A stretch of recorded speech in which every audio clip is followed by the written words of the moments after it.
इस सेशन में हम जानकारी लेंगे बिटमैप इमेज और वेक्टर इमेज के बीच में कौन कौन से इफेक्ट हम प्रयोग कर पाएंगे और किस प्रकार से हम इनको प्रयोग कर पाएंगे प्रैक्टिकली।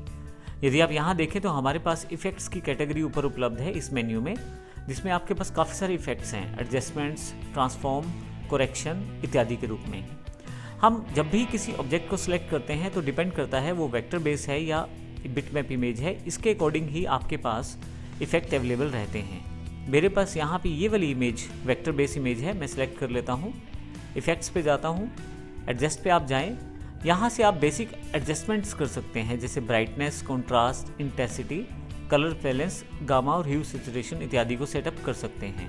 मैं ब्राइटनेस क्लिक कर देता हूँ। आप अपनी इमेज की ब्राइटनेस यहाँ से सेट कर सकते हैं। अब देखें यहाँ पे जिस प्रकार की ब्राइटनेस आप प्रयोग करना चाहते हैं उस तरह का लेवल आप यहाँ से सेट कर सकते हैं, कॉन्ट्रास्ट, इंटेंसिटी इत्यादि। यदि आप ओके करना चाहते हैं तो ओके कर सकते हैं, अन्यथा आप रीसेट भी कर सकते हैं। मैं यहाँ से इसे कैंसिल कर देता हूँ। यदि आप देखें तो एडजस्टमेंट में काफ़ी सारे आपके पास ऑप्शंस डिसेबल्ड हैं और इसका कारण है क्योंकि हमारे पास जो इमेज सिलेक्टेड है वो अभी हमारे पास वेक्टर बेस इमेज है।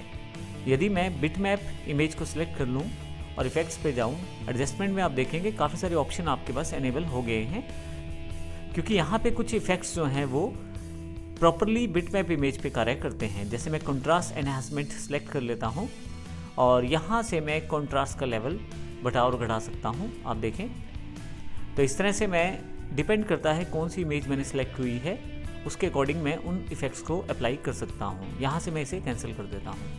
इस तरह के काफ़ी सारे इफेक्ट्स हैं, जैसे आप ट्रांसफॉर्म का प्रयोग कर सकते हैं, इन्वर्ट कलर का प्रयोग कर सकते हैं। आपके पास कलर जो है इन्वर्ट हो गया है और फिर से वापस इन्वर्ट कलर करेंगे तो ठीक हो जाएगा कलर। इस तरह से आप करेक्शन भी कर सकते हैं। तो यहाँ सबसे मेन इंपॉर्टेंट बात ये समझनी ज़रूरी है कि जब हम इफ़ेक्ट्स का प्रयोग करें तो हमें ये पता होना चाहिए कि हम कौन सी टाइप की इमेज पे कार्य कर रहे हैं। यदि हम बिटमैप इमेज पे कार्य कर रहे हैं तो ऑप्शंस अलग तरह से एक्टिवेट रहते हैं, और जब हम वेक्टर बेस इमेजेस को सिलेक्ट करके कार्य करते हैं तो उस पर इफेक्ट्स अलग तरह से अवेलेबल रहते हैं।